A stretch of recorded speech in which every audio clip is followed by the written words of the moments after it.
Hello boys and girls, fellow cosmonauts. This is John. I've got a little video here. I thought I'd use some of my props. To me, I love pictures and I love props. If pictures are worth 1,000 words, props, 3D objects are like worth 1,000,000. And I'm going to share with one that I've made actually probably about 2 years ago. Basically, I bought a skull and I've painted a couple of parts of the skull.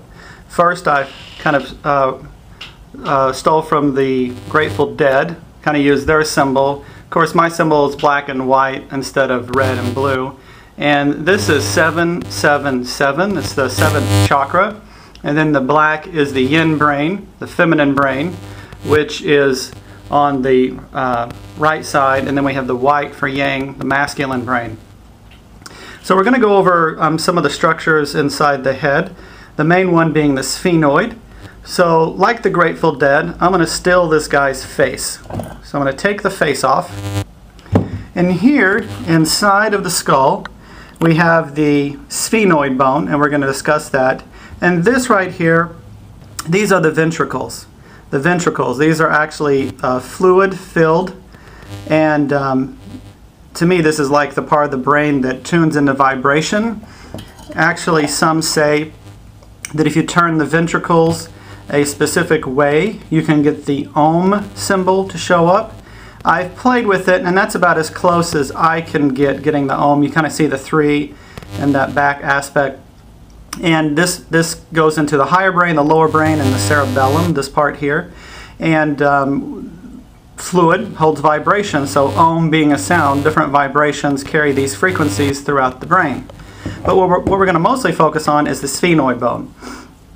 And the sphenoid bone is, without a shadow of a doubt in my mind, it is the Ark of the Covenant. The Ark of the Covenant that holds all the power. Now you can see here, I've painted this sphenoid gold, as I believe it should be. And you can see in the top of the skull, I have Michelangelo's painting, man and God touching fingers. And we're going to go over that also. But the sphenoid bone, what's really interesting about the sphenoid bone is, let me adjust my camera here. Hope I don't give you a seizure. Looking at this, actually in anatomy, these are called the greater wings, and these are called the lesser wings. And I'm going to turn here to my computer, and I've pulled up this page already. Let me go to my page. Here, this is Kings 6:27, and it says, "And he set the cherubim within the inner house, and they stretched forth the wings of the cherubim, so that the wing of the one touched the one wall, and the wing of the other cherubim touched the other wall, and their wings touched one another in the middle of the house." So here, going back to the skull, and that was referring to the Ark of the Covenant. We have the greater wings of the sphenoid touching the outer wall of the temple being the inside of your head. And then the lesser wings actually touch in the middle of the room.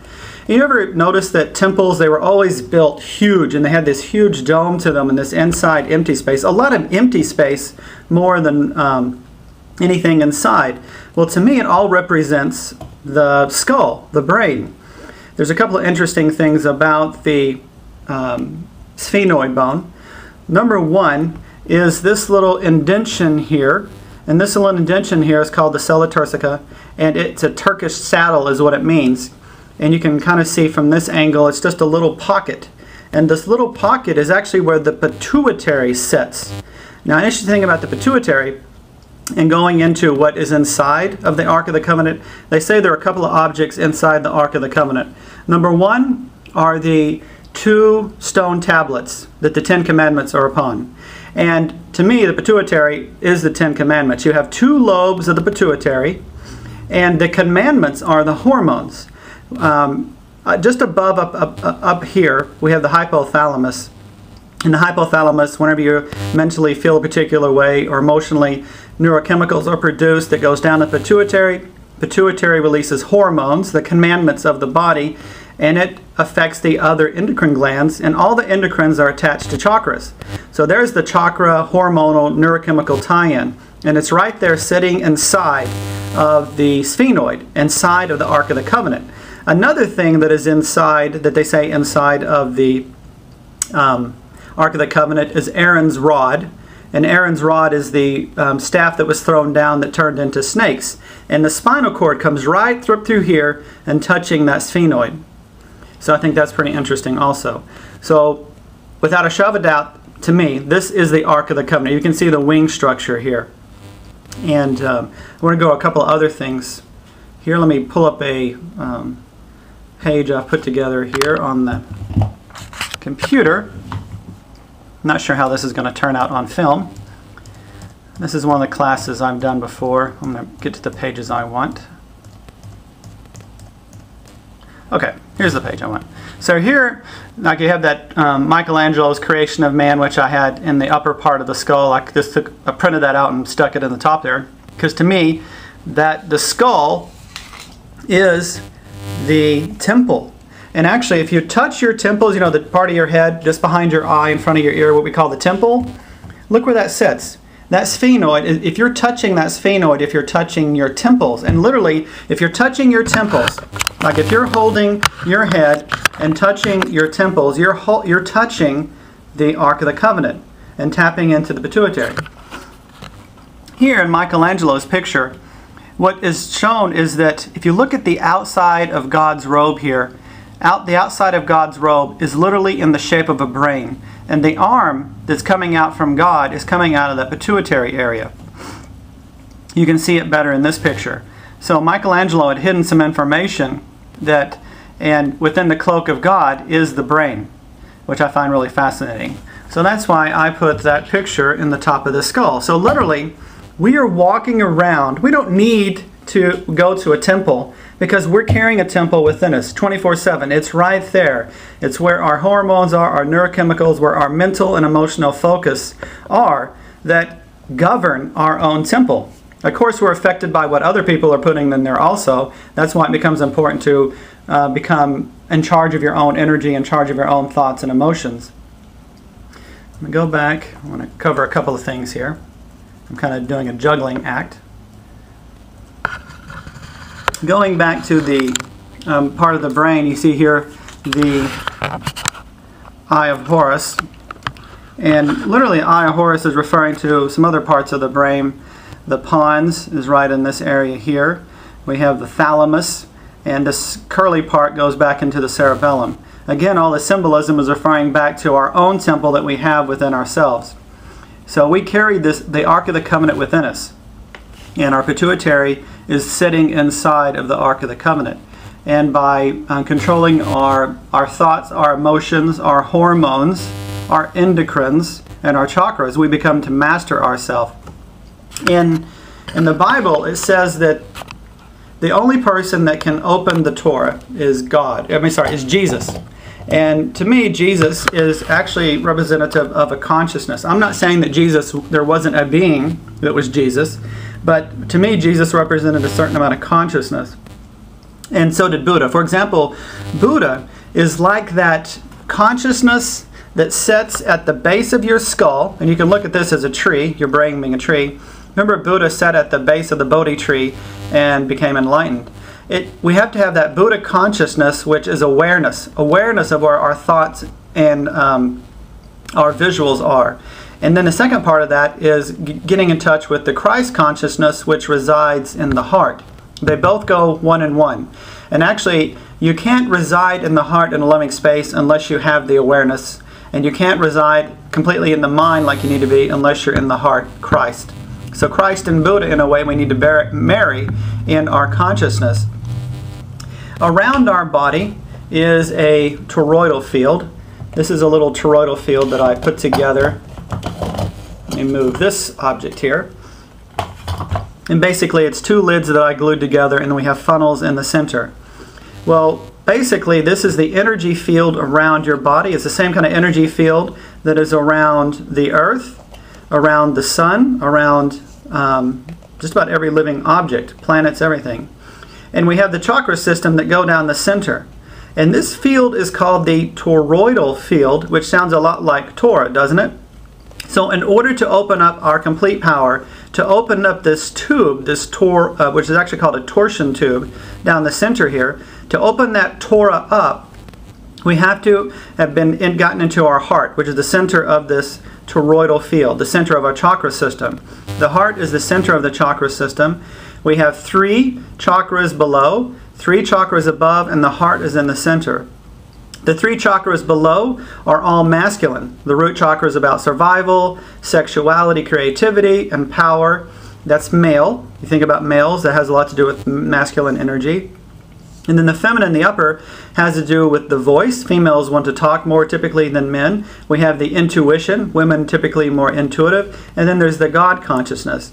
So this energy field, the spherical energy field is around us, and we have these torsion tube going down the center. That is the Torah. And we all are in charge of opening up our own Torah, the scroll that has the 7 seals, which is the chakra. Taking the outside cups off, you're left with something like this. And this, my friends, is the Holy Grail.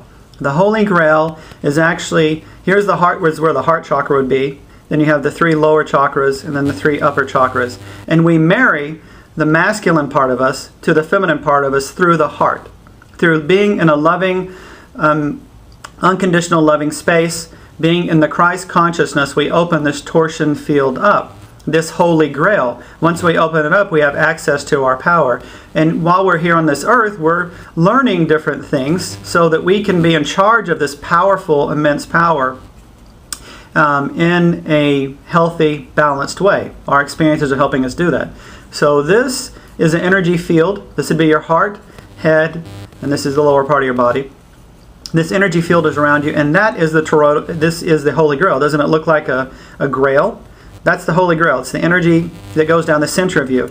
And there's a tube that goes through. It's right to the center of your being. And those 7 seals that are in Revelations that only Christ can open, only Christ consciousness, are the 7 chakras, the 7 seals. And balancing out, opening up the heart.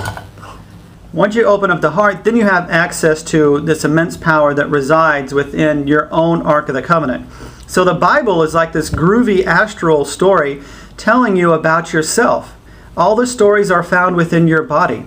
And the Ark of the Covenant right here, which I find really interesting. So, let me see. I think there's one other thing I wanted to go over. Oh, I wanted to mention the medical staff in regards to Kundalini. So we have the medical staff right here.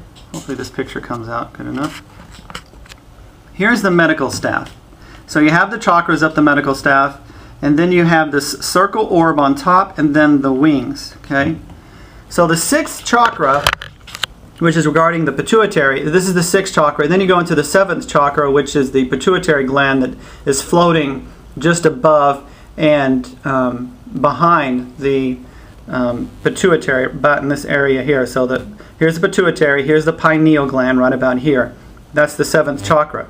That's where the light comes into the body. The eye is going upward. This pituitary, the eye is going forward from the forehead. This eye is going up into God consciousness. It's like pure consciousness awareness.